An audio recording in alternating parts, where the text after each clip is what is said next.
DK Suresh ಅವರ ಹೆಸರನ್ನ ಹೇಳಿ ಐಶ್ವರ್ಯ ಗೌಡ ವಂಚನೆ ಪ್ರಕರಣ ಮಾಡ್ತಾ ಇದ್ದಂತ ಸಂಬಂಧ ಐಶ್ವರ್ಯ ಗೌಡ ಈಗ ಸಂಬಂಧಪಟ್ಟಂತ ಐಷಾರಾಮಿ ಕಾರುಗಳನ್ನ ಪೊಲೀಸರು ಸೀಸ್ ಮಾಡಿದ್ದಾರೆ. ಆರ್ ನಗರ ಪೊಲೀಸರು 3 ಐಷಾರಾಮಿ ಕಾರುಗಳನ್ನ ಸೀಸ್ ಮಾಡಿದ್ದಾರೆ. ಐಶ್ವರ್ಯ ಗೌಡ ಯಾರ್ಯಾರಿಗೆ ವಂಚನೆ ಮಾಡಿದ್ಲೋ ಅವರೆಲ್ಲರೂ ಕೂಡ ಈಗಾಗಲೇ ಕಂಪ್ಲೇಂಟ್ ಕೊಟ್ಟಿದ್ದಾರೆ. ತನಿಖೆ ಕೂಡ ನಡೀತಾ ಇದೆ. ಇನ್ನು ಐಶ್ವರ್ಯ ಗೌಡಗೆ ಸಂಬಂಧಪಟ್ಟಂತಹ 3 ಐಷಾರಾಮಿ ಕಾರುಗಳನ್ನ ಆರ್ ನಗರ ಪೊಲೀಸ್ ಠಾಣೆಯ ಪೊಲೀಸರು ಈಗ ಸೀಸ್ ಮಾಡಿದ್ದಾರೆ. ಐಶ್ವರ್ಯ ಪತಿ ಹರೀಶ್ ಅವರ ಹೆಸರಲ್ಲಿ ಇದ್ದಂತ 3 ಕಾರುಗಳಿವು. ಆಡಿ, BMW ಹಾಗೂ ಫಾರ್ಚುನರ್ ಕಾರನ್ನ ಸೀಸ್ ಮಾಡಿದ್ದಾರೆ ಪೊಲೀಸರು.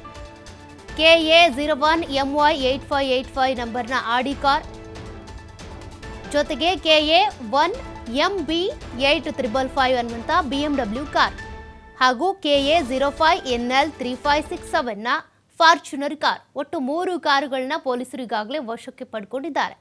ಐಶ್ವರ್ಯ ಗೌಡ ವಿರುದ್ಧ ಈಗಾಗಲೇ 3 ಕಂಪ್ಲೇಂಟ್ಗಳು ದಾಖಲಾಗಿರುವಂಥದ್ದು. ಇನ್ನು ಯಾರ್ಯಾರು ಕಂಪ್ಲೇಂಟ್ ಕೊಡ್ತಾರೋ, ಎಲ್ಲೆಲ್ಲಿಂದ ಬಂದು ಕಂಪ್ಲೇಂಟ್ ಕೊಡ್ತಾರೋ ಗೊತ್ತಿಲ್ಲ.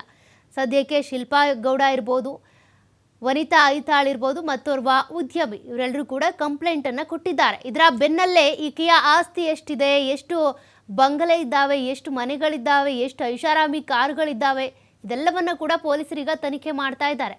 ಯಾಕಂದರೆ ಸ್ವಂತ ಸಂಪಾದನೆಯಿಂದ ಇದೆಲ್ಲ ಸಂಪಾದಿಸಿರೋದಲ್ಲ.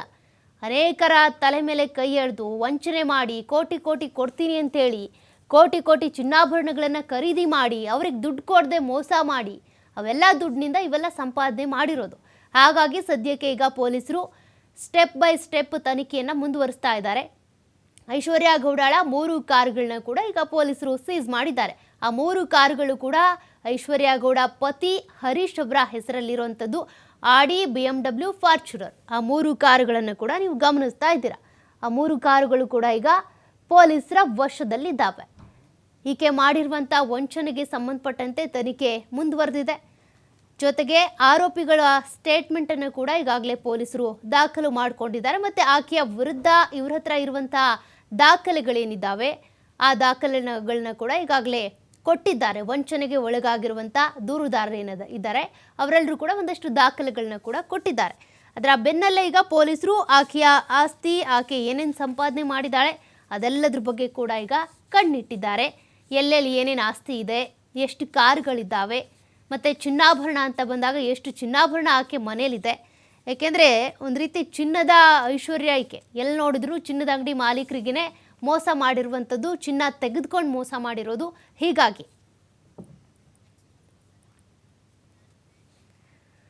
ಡಿಕೆ ಸುರೇಶ್ ಅವರ ಹೆಸರು ಹೇಳ್ಕೊಂಡು ಐಶ್ವರ್ಯ ಗೌಡ ಕೋಟಿ ಕೋಟಿ ವಂಚನೆ ಮಾಡಿರುವಂಥ ಕೇಸಿಗೆ ಸಂಬಂಧಪಟ್ಟಂತೆ ವರಾಹಿ ಜುವೆಲ್ಲರ್ಸ್ ಮಾಲೀಕರಿಗೆ ಮಾತ್ರ ಅಲ್ಲ, ಶಿಲ್ಪಾ ಗೌಡಗೂ ಕೂಡ ಈಕೆ ವಂಚನೆ ಮಾಡಿದ್ದಾಳೆ.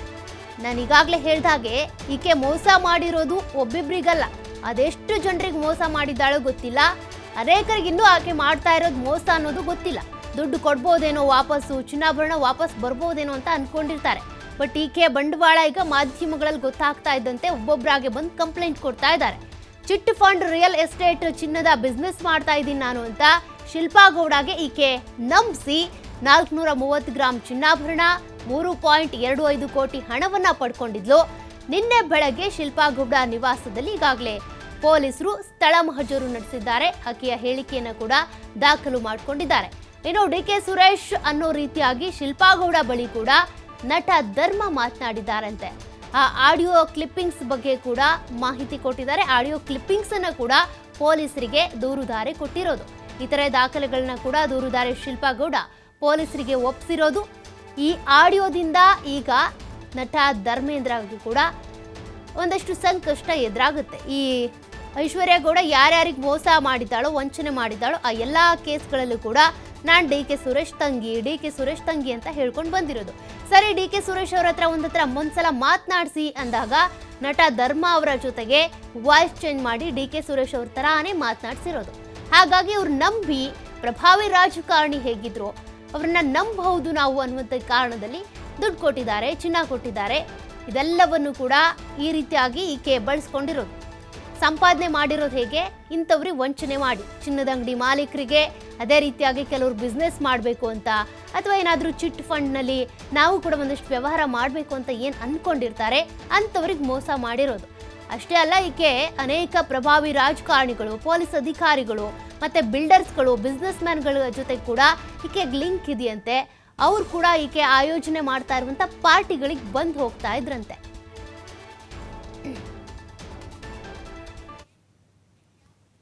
ವಿಚಾರಣೆಗೆ ಹಾಜರಾಗಬೇಕು ಅಂತ ಆರೋಪಿ ಐಶ್ವರ್ಯ ಗೌಡಗೆ ಈಗ ಖಾಕಿ ಸೂಚನೆ ಕೊಟ್ಟಿದ್ದಾರೆ. ಇವತ್ತು RR ನಗರ ಠಾಣೆಗೆ ವಿಚಾರಣೆಗೆ ಬನ್ನಿ ಅಂತ ಸೂಚನೆ ಕೊಟ್ಟಿದ್ದಾರೆ. ಐಶ್ವರ್ಯ ಗೌಡ ಮನೆಯಲ್ಲಿ ಇಲ್ಲದಿದ್ದ ಕಾರಣ ಪತಿಗೆ ಸೂಚನೆ ಕೊಟ್ಟು ಹೋಗಿದ್ದಾರೆ ಪೊಲೀಸರು. ಇವತ್ತು ವಿಚಾರಣೆಗೆ ಹಾಜರಾಗ್ತಾರ ಐಶ್ವರ್ಯ ಗೌಡ ಹಾಗೂ ಪತಿ ಹರೀಶ್ ಅನ್ನೋದನ್ನ ನೋಡ್ಬೇಕಿದೆ. ವರ್ಷಕ್ಕೆ 3-4 ಬಾರಿ ಈಕೆ ಪಾರ್ಟಿ ಆಯೋಜಿಸ್ತಾ ಇದ್ಲಂತೆ. ಪಾರ್ಟ್ನರ್ನ ಮೀಟ್ ಮಾಡ್ತಾ ಇದ್ಲಂತೆ. ಅಂದ್ರೆ ಯಾವುದೇ ಬಿಸ್ನೆಸ್ಗಳಿಲ್ಲ, ಬಟ್ ಆ ಬಿಸ್ನೆಸ್ ಪಾರ್ಟ್ನರ್ಗಳು ಮಾತ್ರ ಇರ್ತಾ ಇದ್ರು. ಈಕೆ ಮಾಡುವಂತ ಬಿಸ್ನೆಸ್ ಇದೆ, ವಂಚನೆ, ಮೋಸ, ದೋಖ. ಅಸಲಿಗೆ ಯಾವ ಬಿಸ್ನೆಸ್ ಇಲ್ಲದೆ ಇದ್ರು ಕೂಡ ಪಾರ್ಟಿಗಳು ಮಾತ್ರ ಭರ್ಜರಿಯಾಗಿ ನಡೀತಾ ಇದ್ವು. ಬೆಂಗಳೂರಿನ ಹೊರವಲಯದ ರೆಸಾರ್ಟ್ನಲ್ಲಿ 2 ದಿನಗಳ ಕಾಲ ಪಾರ್ಟಿ ಮಾಡಿದ್ದಂತೆ. ಆ ಪಾರ್ಟಿಗಳಿಗೆ ಬಂದವರೆಲ್ಲ ಕೂಡ ದೊಡ್ಡ ದೊಡ್ಡ ಕುಳಗಳೇ, ಖ್ಯಾತ ಉದ್ಯಮಿಗಳು, ಬಿಲ್ಡರ್ಗಳು, ಸಿನಿ ತಾರಿಯರು, ಹಿರಿಯ ಪೊಲೀಸ್ ಅಧಿಕಾರಿಗಳು, ಸೆಲೆಬ್ರಿಟಿಗಳು, ಚಿನ್ನದ ವ್ಯಾಪಾರಿಗಳು, ರಾಜಕಾರಣಿಗಳನ್ನ ಈಕೆ ಆಹ್ವಾನಿಸ್ತಾ ಇದ್ಲು. ಆ ಮೂಲಕ ಈ ದೊಡ್ಡ ದೊಡ್ಡ ಕುಳಗಳನ್ನ ಕೆಡ್ಡಾಕಿ ಕೆಡುತ್ತಾ ಇದ್ಲು ಐಶ್ವರ್ಯ ಗೌಡ. ಅದೇ ರೀತಿಯಾಗಿನೇ ಈಗ ಅನೇಕರ ಹೆಸರುಗಳು ಕೂಡ ಈ ವಂಚನೆ ಪ್ರಕರಣದಲ್ಲಿ ತಳುಕು ಹಾಕೊಳ್ತಾ ಇರೋದು. ಕೆಲವರು ಬಂದು ಕಂಪ್ಲೇಂಟ್ ಕೊಡ್ತಾ ಇದ್ದಾರೆ, ಇನ್ನು ಕೆಲವರು ಮುಜುಗರಕ್ಕೊಳಗಾಗಿ ಕಂಪ್ಲೇಂಟ್ ಕೊಡ್ತಾ ಇಲ್ಲ ಅಷ್ಟೇ. ಸೆಲೆಬ್ರಿಟಿಗಳು, ಅಧಿಕಾರಿಗಳಿರ್ಬೋದು, ಅದೇ ರೀತಿಯಾಗಿ ರಾಜಕಾರಣಿಗಳಿರ್ಬೋದು, ಬಿಲ್ಡರ್ಸು, ಬಿಸ್ನೆಸ್ ಮ್ಯಾನು, ಇವರೆಲ್ಲರನ್ನೂ ಕೂಡ ಪಾರ್ಟಿಗೆ ಕರಿತಾ ಇದ್ಲು. ಪಾರ್ಟಿ ಮಾಡ್ತಾ ಇದ್ಲು, ಪಾರ್ಟ್ನರ್ಸ್ ಅಂತ ಇದ್ಲು. ಬಟ್ ಯಾವ ಬಿಸ್ನೆಸ್ಸು ಕೂಡ ಅಸ್ಲಿಗೆ ಇರ್ತಾ ಇರಲಿಲ್ಲ. ಆ ಬಿಸ್ನೆಸ್ ಅಂದರೆ ಇದೆ, ಚಿನ್ನದ ಅಂಗಡಿ ಮಾಲೀಕರಿಗೆ ಹೋಗಿ ಅಲ್ಲಿ ಹೋಗಿ ಚಿನ್ನ ತೆಗೆದುಕೊಳ್ಳೋದು, DK ಸುರೇಶ್ ಅವ್ರ ಹೆಸರು ಹೇಳೋದು, ಅಥವಾ ಇನ್ಯಾರ್ದೋ ಪ್ರಭಾವಿ ರಾಜಕಾರಣಿಗಳ ಹೆಸರು ಹೇಳೋದು, ಆ ದುಡ್ಡನ್ನು ಅಥವಾ ಆಭರಣಗಳನ್ನು ತಾನೇ ಇಟ್ಕೊಂಡು ಈ ರೀತಿ ಐಷಾರಾಮಿ ಕಾರು, ಬಂಗ್ಲೆ, ಬಿಸ್ನೆಸ್ ಮಾಡ್ತೀನಿ ಅಂತ ಸುಳ್ಳು ಹೇಳೋದು, ಮತ್ತು ಅವರಿಗೆ ತೋರಿಸ್ಬೇಕಲ್ಲ ತನ್ನ ಐಷಾರಾಮಿ ಜೀವನವನ್ನು ನಾನು ಬಿಸ್ನೆಸ್ ಮಾಡ್ತೀನಿ ಅಂತ. ಹೀಗಾಗಿ ಪಾರ್ಟಿಯನ್ನು ಆಯೋಜಿಸ್ತಾ ಇದ್ಲು. ಈ ಪಾರ್ಟಿಗೆ ಬಂದಂಥವ್ರನ್ನೆಲ್ಲ ಕೂಡ ನೋಡಿಕೊಂಡು ಅವ್ರು ಎಲ್ಲೆಲ್ಲಿ ಚಿನ್ನ ತೆಗೆದುಕೊಳ್ತಾರೆ, ಎಲ್ಲೆಲ್ಲಿ ಅವ್ರ ಬಿಸ್ನೆಸ್ ಇದೆ ಅದನ್ನು ತಿಳ್ಕೊಂಡು ಅವ್ರನ್ನ ಕೆಡ್ಡಾಕಿ ಕೆಡುವಂಥ ಪ್ಲಾನ್ಗಳನ್ನು ಈಕೆ ಮಾಡ್ತಾ ಇದ್ಲು. ಸದ್ಯಕ್ಕೆ ಪೊಲೀಸರು ಈಕೆಗೆ ಮತ್ತು ಪತಿ ಹತ್ರ ಹೋಗಿ ಹೇಳಿ ಬಂದಿದ್ದಾರೆ, ಆಕೆ ಮನೇಲಿ ಇಲ್ಲದೆ ಇರೋ ಕಾರಣ ತನಿಖೆಗೆ ಹಾಜರಾಗಬೇಕು ನಿಮ್ಮ ಪತ್ನಿ ಐಶ್ವರ್ಯ ಗೌಡ ಅಂತ. ಇವತ್ತು ತನಿಖೆಗೆ ಹಾಜರಾಗ್ತಾರ ಪತಿ ಪತ್ನಿ ಇಬ್ಬರು ನೋಡಬೇಕಿದೆ.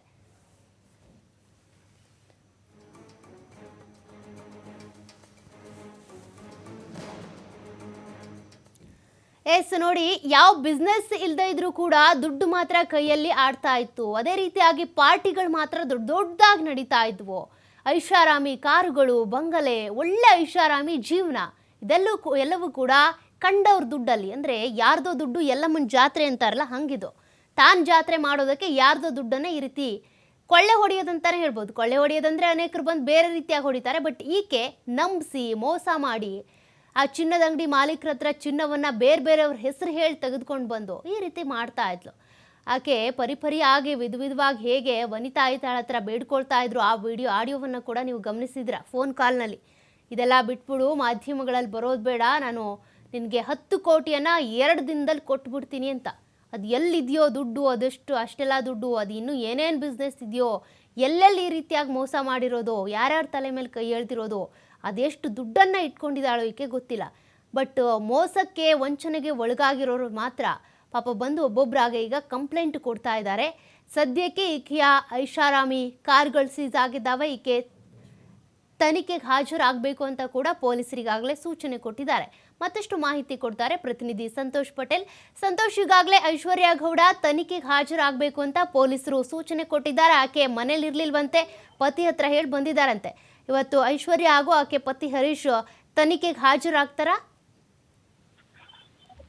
ಈಗಾಗಲೇ ಏನು ಬ್ಯಾಟನ್ಪುರ ACP ಅವರ ಕಚೇರಿ ಏನಿದೆ, ಆ ಕಚೇರಿಯಿಂದ ಒಂದು ನೋಟಿಸ್ ಅನ್ನು ಈಗಾಗಲೇ ಕೊಟ್ಟಿರುವಂತದ್ದು. ಪ್ರಕರಣಕ್ಕೆ ಸಂಬಂಧಪಟ್ಟ ಹಾಗೆ ವಿಚಾರಣೆಗೆ ಹಾಜರಾಗಬೇಕು ಅಂತ ಹೇಳಿ ಸೂಚನೆ ಕೊಟ್ಟಿರುವಂತದ್ದು.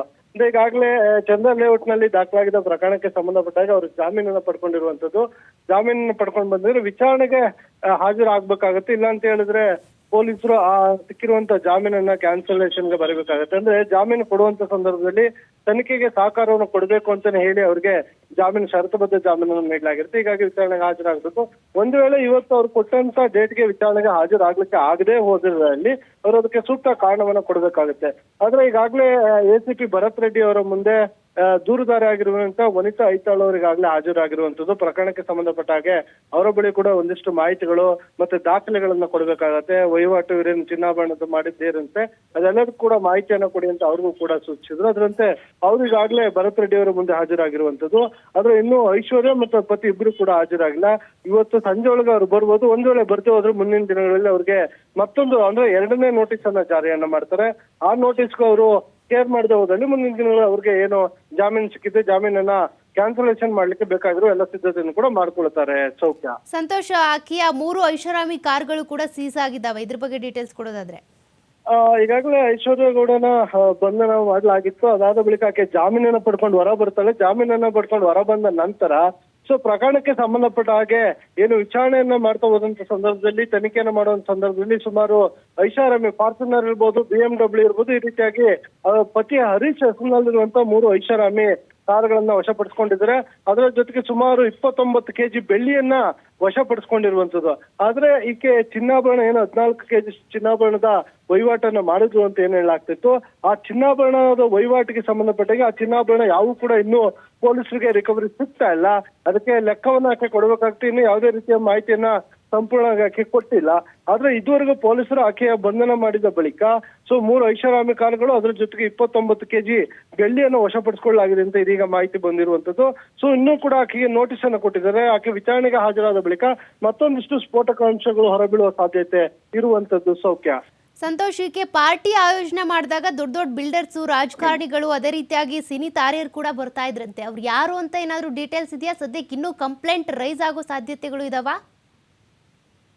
ಸೌಖ್ಯ, ಕಂಪ್ಲೇಂಟ್ಗಳು ಈಗಾಗಲೇ ಸಾಕಷ್ಟು ಬರಬೇಕಿತ್ತು. ಆದ್ರೆ ಒಂದ್ ಕಡೆ ದೂರುದಾರಿಗೆ ಎಲ್ಲೋ ಒಂದ್ ಕಡೆ ಭಯ ಏನಿರುತ್ತೆ ಅಂದ್ರೆ ಇಂತಹ ಚೀಟಿಂಗ್ ಕೇಸ್ಗಳು ಏನು 420 ವಂಚನೆ ಕೇಸ್ ಅಂತ ಹೇಳ್ತೀವಿ, ಇಂತಹ ಪ್ರಕರಣಗಳು ದಾಖಲಾದಂತ ಸಂದರ್ಭದಲ್ಲಿ ಒಂದ್ ವೇಳೆ ದೂರನ್ನ ಕೊಟ್ರೆ ಅವ್ರಿಗೆ ರಿಕವರಿ ಬರಲ್ಲ. ಅಂದ್ರೆ ಚಿಕ್ಕ ಪುಟ್ಟ ಅಮೌಂಟ್ಗಳಾಗಿರಲ್ಲ, ಕೋಟ್ಯಾಂತರ ರೂಪಾಯಿ ಅಮೌಂಟ್ ಆಗಿರೋ ಹಿನ್ನೆಲೆಯಲ್ಲಿ ದೂರು ಕೊಟ್ರೆ ಪೊಲೀಸ್ ಸ್ಟೇಷನ್ಗೆ ಹೋಗ್ಬೇಕು, ಪ್ರಕರಣ ತನಿಖೆ ಆಗುತ್ತೆ, ಆಕೆನ ಅರೆಸ್ಟ್ ಮಾಡ್ತಾರೆ, ಮತ್ತೆ ಆಕೆನ ಜೈಲಿಗೆ ಕಳಿಸ್ತಾರೆ. ಇದಾದ ನಂತರ ಕೋರ್ಟ್ ನಲ್ಲಿ ಕೇಸನ್ನು ನಡೆಸಬೇಕು. ಇದೊಂದು ಲೆಂದಿ ಪ್ರೋಸೆಸ್ ಆಗುತ್ತೆ. ಇದಕ್ಕೆ ಹಣ ಕೊಡ್ಲೂಬಹುದು. ಆ ಟೈಮಲ್ಲಿ ಇಲ್ಲ, ಹಣವನ್ನ ನಾನು ಖರ್ಚು ಮಾಡ್ಕೊಂಡಿದ್ದೀನಿ ಅಂತಾನೂ ಕೂಡ ಆಕೆ ಹೇಳ್ಕೊಳ್ಬೇಕಾಗತ್ತೆ. ಅವಳು ಇನ್ವೆಸ್ಟ್ಮೆಂಟ್ ಏನಾದ್ರು ಸಿಕ್ಕಿದ್ರೆ, ಇಲ್ಲ ಲ್ಯಾಂಡ್ ಮೇಲೆ ಆಗ್ಲಿ ಬೇರೆ ಎಲ್ಲಾದ್ರೂ ಒಂದ್ ಕಡೆ ಮಾಡಿದ ಮಾಹಿತಿ ಸಿಕ್ಕರೆ ಅದನ್ನ ರಿಕವರಿಗೆ ಹಾಕೊಳ್ಬೇಕಾಗತ್ತೆ. ಪೊಲೀಸರು ಗುರುತಿಸ್ಬೇಕಾಗತ್ತೆ. ಅವೆಲ್ಲವನ್ನು ಚಾರ್ಜ್ ಶೀಟ್ ನಲ್ಲಿ ಉಲ್ಲೇಖವನ್ನು ಮಾಡಿ ಕೋರ್ಟ್ಗೆ ಹಾಕಿ ಅದನ್ನ ಸೀಸ್ ಮಾಡ್ಕೊಳ್ಳಿಕ್ಕೆ ಬೇಕಾಗಿರುವ ಎಲ್ಲ ತಯಾರಿಯನ್ನು ಮಾಡ್ಬೇಕಾಗತ್ತೆ. ಇವೆಲ್ಲವನ್ನು ಮಾಡ್ಲಿಕ್ಕೆ ಅದೊಂದು ಲೆಂದಿ ಪ್ರೋಸೆಸ್ ಆಗಿರುವ ಹಿನ್ನೆಲೆಯಲ್ಲಿ ಬಹುತೇಕ ಮಂದಿ ಇದೇ ಕಾರಣಕ್ಕಾಗಿ ಈಕೆ ವಿರುದ್ಧ ದೂರನ್ನ ಕೊಡ್ಲಿಕ್ಕೆ ಭಯ ಬೀಳ್ತಾ ಇದಾರೆ ಅನ್ನೋ ಮಾಹಿತಿ ಲಭ್ಯವಾಗ್ತಾ ಇರುವಂತದ್ದು. ದೂರನ್ನ ಕೊಟ್ರೆ ನಮಗೆ ಬರಬೇಕಾದ ಹಣವೂ ಮುಂದಿನ ದಿನಗಳು ಬರುತ್ತೋ ಇಲ್ವೋ ಅನ್ನೋ ಭಯ. ಈ ಕಾರಣಕ್ಕಾಗಿ ಸ್ವಲ್ಪ ತಡವಾದ್ರೂ ಪರವಾಗಿಲ್ಲ ಆಕೆಯ ಜೊತೆ ನ್ಯಾಯವಾಗಿ ಮಾತಾಡ್ಕೊಂಡು ಹಣವನ್ನ ತೆಗೆದುಕೊಳ್ಬೇಕು ಅನ್ನೋ ಯೋಚನೆಯಲ್ಲೂ ಕೂಡ ಒಂದಷ್ಟು ಜನ ಇರುವಂತದ್ದು. ಆದ್ರೆ ಈಗಾಗಲೇ ಆಕೆ RR ನಗರ ಪೊಲೀಸ್ ಠಾಣೆಯಲ್ಲಿ ದಾಖಲಾದ ಪ್ರಕರಣ ಏನಿತ್ತು, ಆ ಪ್ರಕರಣದಲ್ಲಿ ಶಿಲ್ಪಾ ಗೌಡ ಕೊಟ್ಟಿರುವ ಮಾಹಿತಿಯ ಪ್ರಕಾರ ಈಕೆ ನಗರದ ಹೊರವಲಯದ ರೆಸಾರ್ಟ್ಗಳಲ್ಲಿ ಸಾಕಷ್ಟು ಪಾರ್ಟಿಗಳನ್ನ ಆಯೋಜನೆಯನ್ನ ಮಾಡ್ತಾ ಇದ್ರು. ಈ ಪಾರ್ಟಿಗಳಲ್ಲಿ ರಾಜಕಾರಣಿಗಳಿರ್ಬೋದು, ಸಿನಿಮಾ ಸ್ಟಾರ್ಸ್ಗಳಿರ್ಬೋದು, ದೊಡ್ಡ ದೊಡ್ಡ ಉದ್ಯಮಿಗಳಿರ್ಬೋದು, ಪೊಲೀಸ್ ಅಧಿಕಾರಿಗಳಿರ್ಬೋದು, ಇವರೆಲ್ಲರೂ ಕೂಡ ಆಕೆ ಅಲ್ಲಿಗೆ ಕರೆಸ್ತಾ ಇದ್ಲು. ಪಾರ್ಟಿಯಲ್ಲಿ ವರ್ಷಕ್ಕೊಮ್ಮೆ ಎಲ್ಲರೂ ಕೂಡ ಪಾಲ್ಗೊಳ್ತಾ ಇದ್ರು. 2 ದಿನಗಳ ಕಾಲ ಈ ಪಾರ್ಟಿಯನ್ನು ನಡೆಸಲಾಗ್ತಾ ಇತ್ತು.